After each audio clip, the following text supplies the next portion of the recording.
Hello and welcome to Moment of Truth on Labour Social. I'm Graham Hughes. And today I want to talk about the fact that a couple of days ago I managed to get through to James O'Brien on LBC, 1.3 million listeners. No pressure, Graham. And he was talking about privilege, and he particularly was talking about how much easier it is to get ahead in life if you are born into money. And as you know, this is something that I like to talk about a lot on the Labour Social channel. So let's dive into the conversation. I won't play the whole thing. I'll just play the sort of opening bit, the opening salvo. Graham's in Liverpool. Graham, what would you like to say? Hi, James. How are you today? Very well, mate. What's on your mind? Good. No, I've been told by a bunch of people that I have to call in on this because it's one of my little bugbears that it really does feel to someone who went to a state school that the arts, the politics in this country is absolutely dominated by people coming from money. Yes. Or at least coming from private education. If you go to the website privateschoolmafia.com, there is a list of 581 people in the public eye. I hope I'm on it. Household names, you're on it, yeah. Fantastic. Along with a lot of people called Jeremy, a surprising number of people called Jeremy. But this is my experience. So I went to a really good school in Liverpool. It was a state school.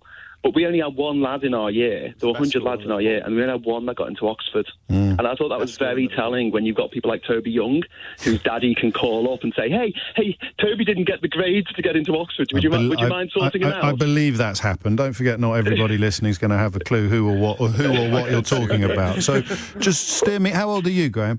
I'm 44. I don't have any kids of my own, and I don't own a house. Do you think it is?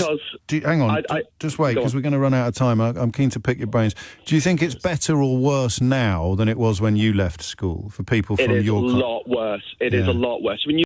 Okay, so I'll just stop it there. I said it's a lot worse. Now went on to talk about music, I went on to talk about the arts, acting, and things like that. But I want to just focus in on politics on this little show here, right? Because I didn't have time to do it when I was talking to James. But in the second half of the 20th century, the last prime ministers of the 20th century before Blair, Wilson, Heath, Callaghan, Thatcher, and Major were all state educated. None of them went to private school. But since 1997, for the last 26 years, we've had a state school for Prime Minister for less than 3 of those years. That's Gordon Brown and Liz Truss, by the way. But it doesn't stop there. Back in the 80s, when I was growing up, the leader of the opposition, Neil Kinnock, went to a comprehensive. John Smith went to a grammar school. Meanwhile, people like Tony Benn, Michael Foot, Jeremy Corbyn went to private schools. Now, Jeremy Corbyn went to a private prep school. He didn't go to a private secondary school. But everyone in this clique around him, people like Seamus Milne, Andrew Fisher, Barry Gardner, John Landsman, James Schneider, who were the founders of Momentum, Jenny Formby, who was the NEC leader, Andrew Murray, etc., all went to private school, all attended private school, I should say. And Andrew Murray is actually a member of the aristocracy. And so that was the situation a few years ago. Now, the situation's like this. We've got Rishi Sunak, who is the Prime Minister, who went to Winchester. We've got Keir Starmer, who, he didn't start going to a private school. It became private while he was there, but still, he's on my list, privateschoolmafia.com. You've got Humza Yousaf, who is now the leader of the SNP, privately educated.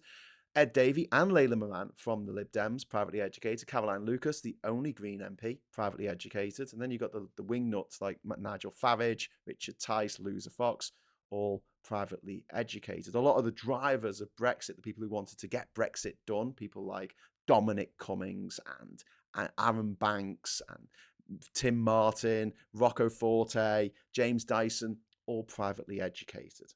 And this is interesting because when it comes to private education, at least the Greens have a policy of putting VAT on school fees and making these schools pay their fair way in terms of tax, which is something that Labour shares.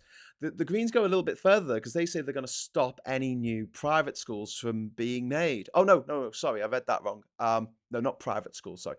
Any grammar schools, any state grammar schools from being made. They don't want any more state grammar schools. Where they stand with private schools, new private schools getting made, nobody knows. It's not mentioned in their text. Honestly, put in the comments if you know any difference to me, but I just find it a little bit odd. I can't find where the two co-leaders of the Greens went to school. Tell me in the comments if you know where, if they were privately educated or not. But Zach Polanski, who's the deputy leader, certainly was privately educated. Really nice guy, by the way. And I'm not saying that all people who went to private school are bad. I'm just saying it gives people just one hell of a leg up in this life, in this country, where we have 66% of the cabinet being privately educated. They represent 7% of the population. That's how many people are privately educated, 7%.